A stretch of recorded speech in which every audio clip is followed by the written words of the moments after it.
नमस्कार दोस्तों, मैं सत्यम विश्वकर्मा आप सभी का स्वागत करता हूं इंग्लिश बाय सत्यम सर के यूट्यूब चैनल पर। आशा करूंगा कि आप सभी लोग स्वस्थ होंगे और अपनी स्टडीज़ में पूरी डेडिकेशन के साथ इंगेज्ड होंगे। दोस्तों, हम एसएससी एमटीएस के लिए टॉप 100 ईडियम्स डिस्कस कर रहे थे और आज दोस्तों ये टॉप 100 ईडियम्स की लास्ट क्लास है। ओके, तो हमने पर वीडियो में 10 ईडियम्स की हैं, ठीक है, और आज हमारी 10वीं वीडियो है। तो जिनका भी एग्ज़ाम आगे है वो क्या कर सकते हैं, वो मैंने इसकी एक लिस्ट बना दी है top 100 idioms for SSC MTS. आप वहाँ से 10 वीडियो को प्रॉपर्ली देख सकते हैं। बहुत छोटी छोटी वीडियोस हैं, आप उन्हें अच्छे से देख सकते हैं, ठीक है।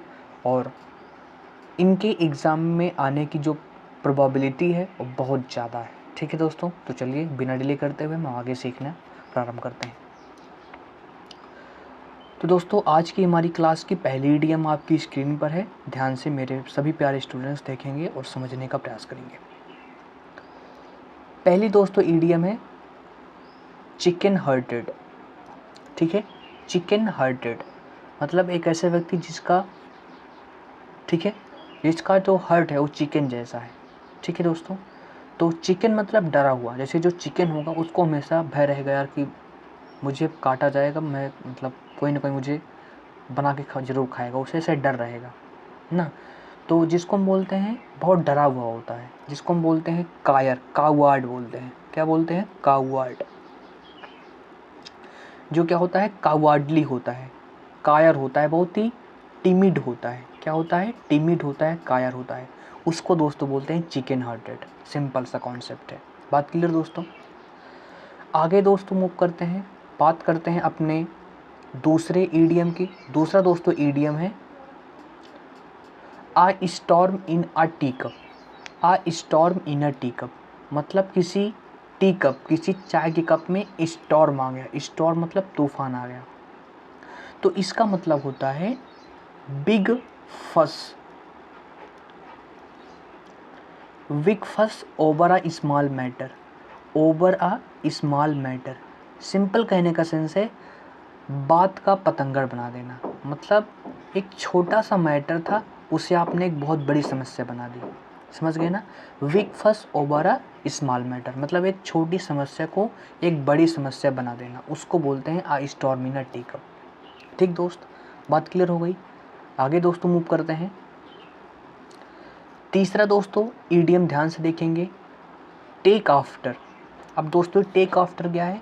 टेक आफ्टर दोस्तों बेसिकली ये आपकी एक फ्रेजल वर्ब है जो आपके एग्ज़ाम में बहुत बार पूछी गई है। तो इसको हम ध्यान से समझने का प्रयास करते हैं। तो दोस्तों टेक आफ्टर का मतलब होता है सिमिलर होना, मतलब समान होना। Similar in appearance, similar in appearance मतलब देखने में क्या होना? देखने में समान होना, देखने में समान होना। सिमिलर इन अपीयरेंस जिसको हम बोलते हैं रिजेंबल्स। क्या बोलते हैं? रिजेंबल्स मतलब समान प्रतीत होना, समान प्रतीत होना। समझ गए दोस्तों? दिखने में क्या होना? दिखने में समान प्रतीत होना, उसको बोलते हैं रिजेंबल्स या सिमिलर इन अपीयरेंस। ठीक दोस्तों, बात क्लियर? जैसे हमने बोला ही टेक्स आफ्टर हिज फादर मतलब वह अपने पिता के जैसा दिखता है, इन अपीयरेंस। ठीक दोस्त, बात क्लियर? अब सभी स्टूडेंट्स एक ईडियम मैं आपसे पूछ रहा हूँ, बताएंगे कमेंट बॉक्स में कि इसकी मीनिंग क्या होगी। A chip off the old block, a chip off the old block. ये ईडियम हमने आपको लास्ट क्लास में डिस्कस किया था दोस्तों। आप सभी को बताना है कि इसकी मीनिंग क्या होगी कमेंट बॉक्स में। आगे दोस्तों मूव करते हैं। नेक्स्ट हमारी स्क्रीन पर आ चुका है नेक्स्ट ईडियम दोस्तों है, नेक्स्ट ईडियम दोस्तों है a needle, a needle in a haystack, a needle in a haystack. इसका दोस्तों मतलब क्या होता है? कोई नीडल है जो कि हे स्टैक में है।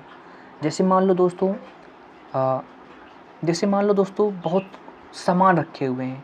जैसे मान लो भूसा, भूसा जानते हो ना सभी लोग, आप सभी लोग जानते होंगे भूसा क्या होता है। भूसा जब दोस्तों गेहूँ होता है, जब उसे मारा जाता है तो भूसा निकलता है, भूसी आपने सुना होगा। तो अगर मान लो भूसा खूब रखा हुआ है और उस भूसे में कोई सुई आपकी खो जाए, सुई, सुई। अब बताओ क्या उसको ढूंढ पाना, क्या ढूंढ पाओगे आप उसे?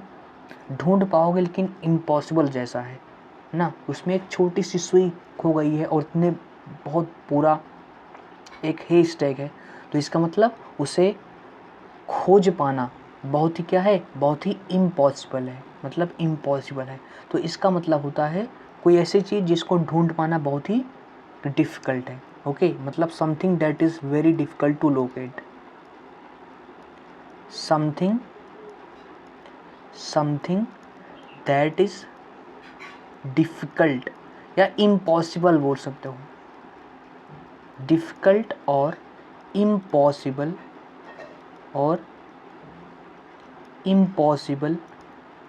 टू लोकेट, मतलब जिसको इसका लोकेशन जो कहाँ है उसका पता लगाना बहुत ही मुश्किल है, इम्पॉसिबल है। ठीक दोस्त, बात क्लियर हो गई। आगे दोस्तों मूव करते हैं, आगे समझने का प्रयास करते हैं। अगली दोस्तों ईडियम है स्ट्रेन एवरी नर्व। अगली दोस्तों ईडियम है स्ट्रेन एवरी नर्व। इसका मतलब होता है, स्ट्रेन एवरी नर्व मतलब होता है टू मेक अटमोस्ट एफर्ट। इसका दोस्तों मतलब होता है टू मेक अटमोस्ट एफर्ट, मतलब अपना भरसक प्रयास करना। टू मेक अटमोस्ट एफर्ट या बहुत ज़्यादा कड़ी मेहनत करना, या बहुत ज़्यादा कड़ी मेहनत करना। स्ट्रेन एवरी नर्व, ठीक है दोस्तों, स्ट्रेन एवरी नर्व, ठीक है। बात क्लियर दोस्तों? आगे चलते हैं, मतलब बहुत ज़्यादा कड़ी मेहनत करना। आगे दोस्तों मूव करते हैं, नेक्स्ट ईडियम की बात करते हैं। नेक्स्ट दोस्तों ईडियम है अ क्लोज फिस्टेड पर्सन।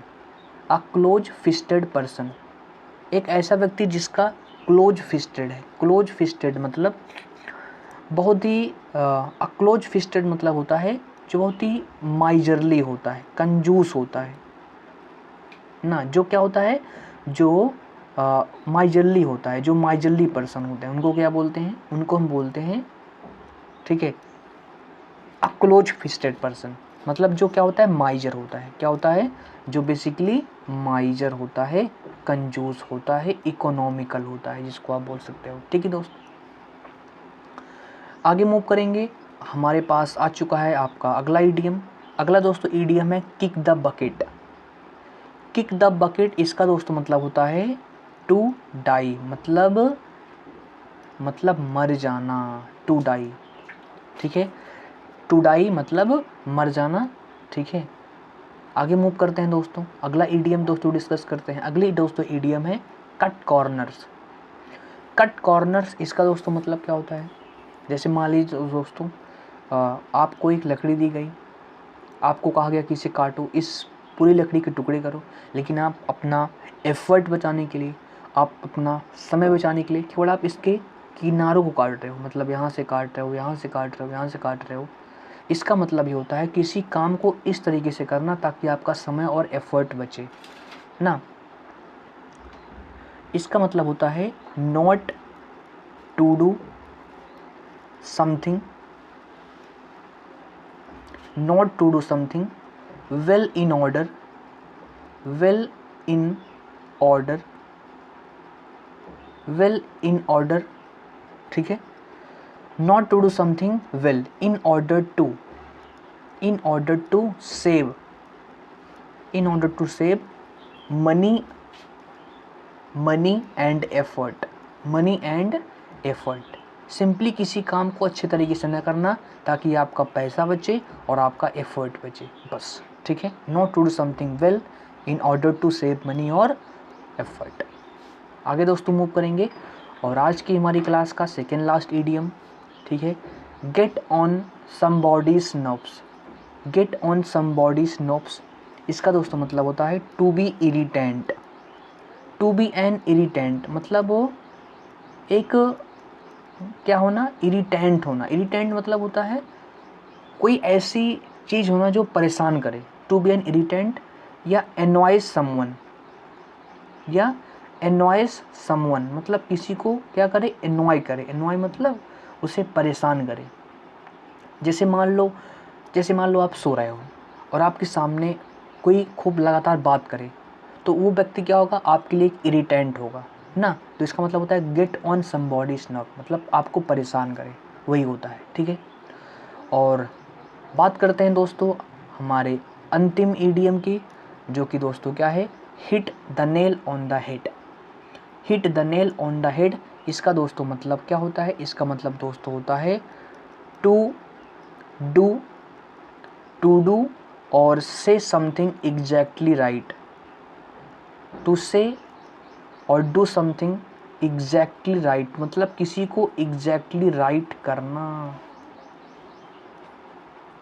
बात क्लियर दोस्तों, टू डू और to say something exactly right, मतलब किसी को बिल्कुल सही जवाब देना है, कुछ सही करना, उसे बोलते हैं hit the nail on the head. ठीक दोस्तों, तो यहाँ से हमारी 100 ईडियम्स समाप्त होती हैं।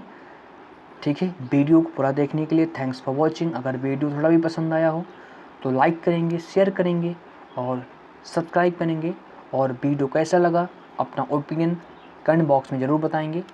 ठीक है, और इंग्लिश बाय सत्यम सर से आप जुड़े रहिए।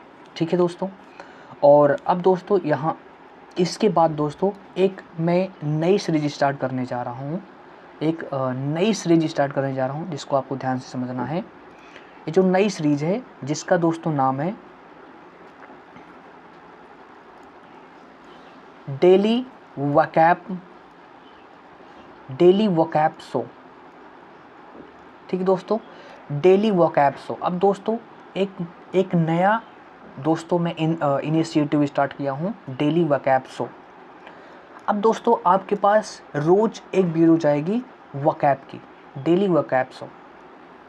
मतलब क्या होगा, एक वोकैब है जो कि डेली अपलोड होगा, और इसमें क्या होगा, इसमें हम मिक्स क्वेश्चंस करेंगे। इसमें क्या करेंगे, इसमें हम मिक्स क्वेश्चंस करेंगे, मतलब जो इम्पोर्टेंट क्वेश्चन होंगे। ठीक है, और चाहे सिनोनिम्स का हो, ठीक है, वो एंटोनिम्स का हो, वो चाहे वन वर्ड सब्स्टिट्यूशन हो, चाहे ईडियम्स हो, मतलब सारी चीज़ें जो आपके एग्ज़ाम में आती हैं सारी चीज़ें डिस्कस करेंगे।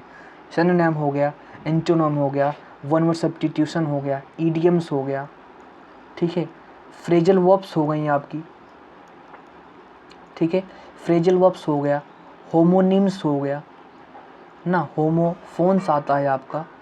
ठीक है, और एक मिस कर रहा हूँ जिसका नाम है स्पेलिंग एरर। इन सब से मिक्स दोस्तों ना, इन सब से मिक्स करके क्या बनाया जाएगा, इन सब से मिक्स करके, ध्यान रखना है आपको, इन सब से मिक्स करके बनाया जाएगा पूरी क्लास। ठीक है, मतलब उसमें क्या होंगे, उसमें 15 से 20 क्वेश्चन होंगे जो इन्हीं से रिलेटेड होंगे। सिनोनिम होंगे, उसमें एंटोनिम होंगे, वन वर्ड सब्स्टिट्यूशन होंगे, इडियम्स होंगे, फ्रेजल वर्ब्स होंगे, होमोफोन्स होंगे, और स्पेलिंग एरर्स होगा, और सभी क्या होंगे, प्रीवियस ईयर होंगे। ठीक है, और हर एक क्वेश्चन को मैं प्रॉपर एक्सप्लेन करूँगा बेहतर तरीके से। जैसे एक क्वेश्चन आएगा तो उस एक क्वेश्चन से हम मैक्सिमम से मैक्सिमम सीखने का प्रयास करेंगे। ठीक दोस्तों, तो एक बहुत, और ये दोस्तों हमेशा चलती रहेगी, हमेशा फॉर ऑलवेज एक क्लास आपको रोज़ मिलेगी, और इससे आपको 100% सहायता मिलेगी। ठीक है, जिन्होंने मान लो नहीं पढ़ा है वो पढ़ सकते हैं, और जिन्होंने पढ़ा है वो रिवाइज कर सकते हैं। ठीक दोस्तों, तो मिलेंगे अब इसी की क्लास में, तब तक बने रहिएगा इंग्लिश बाय सत्यम सर के यूट्यूब चैनल के साथ।